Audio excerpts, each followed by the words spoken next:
Assalamualaikum warahmatullahi wabarakatuh. Perkenalkan, nama saya Quratul Uyun dari kelas 4 AHES. Nah, baik, di sini saya akan menjelaskan materi tentang mafkud, yang mana dalam rangka untuk memenuhi tugas perbaikan mata kuliah fikih mawaris. Nah, adapun pengertian mafkud secara bahasa yakni yang berarti hilang. Sedangkan secara istilah, mafkud adalah orang yang hilang yang tidak diketahui kabar beritanya dan juga tidak diketahui apakah orang tersebut masih hidup ataupun sudah mati. Dalam hal ini, para ulama madhab sepakat bahwa dalam hal hilangnya seseorang diwajibkan untuk menahan diri dari membagi-bagikan harta orang tersebut sampai tiba waktunya dia dinyatakan tidak mungkin hidup lagi. Mengenai tenggang waktu orang tersebut bisa dinyatakan meninggal ataupun tidak, dalam hal ini ada beberapa pendapat menurut beberapa imam madhab. Yang pertama, pendapat Syafi'iyah, tenggang waktu orang yang hilang yakni 90 tahun. Namun menurut pendapat yang sahih dari Imam Syafi'i, waktunya tidak dapat ditentukan. Maksudnya itu waktu ini tidak dapat ditentukan dengan waktu tertentu. Ketetapan matinya orang tersebut itu diputuskan oleh pengadilan berdasarkan ijtihad para hakim. Yang kedua yaitu pendapat Hanafiyah. Orang yang hilang itu dianggap mati dengan melihat kematian teman-teman sebayanya yang menetap di negaranya. Apabila teman-temannya itu tidak seorang pun yang hidup, maka orang tersebut dianggap mati. Adapun tenggang waktu orang yang hilang itu dianggap mati dalam madhab ini sama dengan madhab Imam Syafi'i, yaitu waktunya 90 tahun.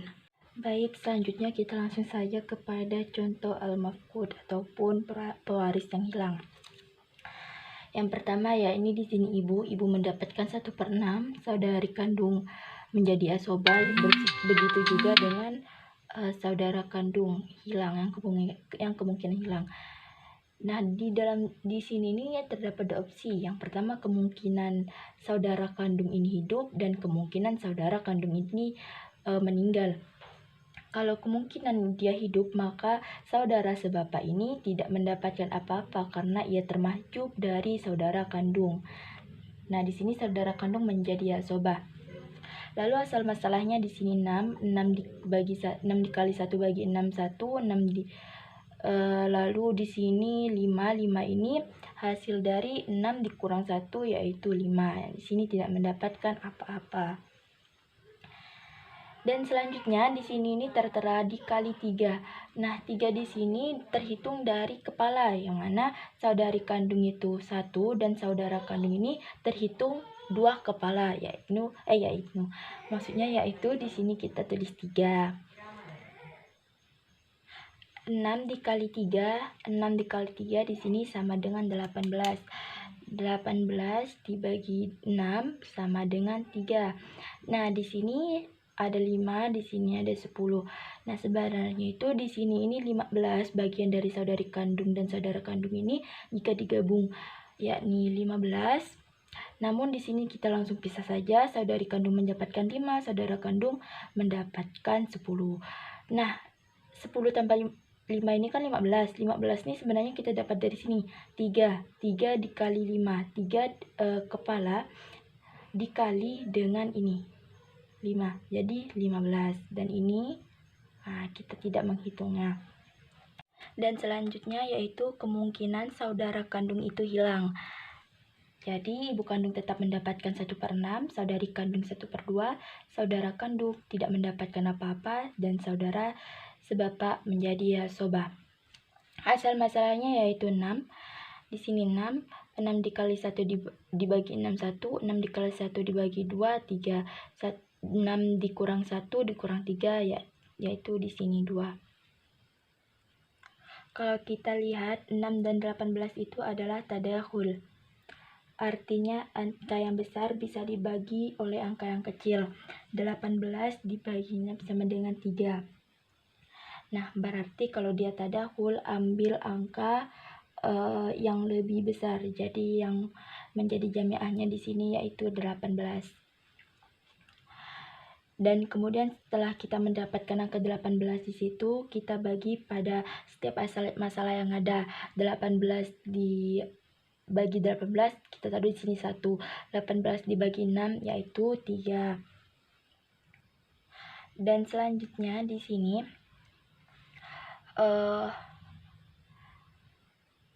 dikali 3 dan ataupun di sini 3 dikali 1 yaitu di sini sama-sama 3. Dan selanjutnya yang saudari kandung, kalau kemungkinan saudara kandung itu hidup, di sini 5. Nah, 5 dikali 1, 5. Dan jikalau ia mati, 3 dikali 3, 9. Nah, akan tapi di sini kita mengambil angka yang lebih kecil, yaitu 5. Nah, jadi dan selanjutnya 3 di sini dikali 1. 1 ini dari mana? Dari sini. Nah, 18 dibagi 18. Nah, jadi 1 sama dengan 3. 5 dikali 1 sama dengan 5. Nah, 3 ditambah 5 yaitu 8. 8 kan hartanya nih, oh ya sebelumnya saya lupa kalau misalkan hartanya ini 18 juta. Nah, mohon maaf, di sini 3 dikali 1, 1 ini dapat dari sini. 18 juta dibagi 18 di sini. Nah, jadi 3 dikali 1 sama dengan 3, lalu 5 dikali 1, 1 dari sini sama dengan 5. Nah, jika kita jumlah 5 ditambah 3, 8. Berarti sisa hartanya itu 10. Kita taruh di sini, menjadi al-mauquf. Dan selanjutnya, kalau misalkan nih, saudara kandung ini kemungkinan hidup, maka al-mauquf ini ataupun harta yang 10 juta ini menjadi hak milik dari saudara kandung 10 juta. Nah, akan tetapi kalau misalkan saudara kandung ini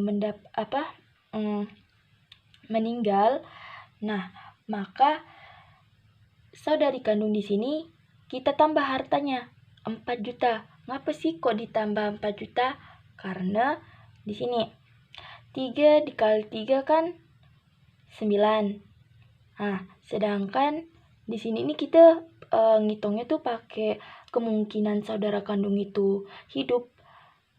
Kalau misalkan saudara kandung ini mati, maka kita ngitungnya bagian saudari kandung ini 9 juta.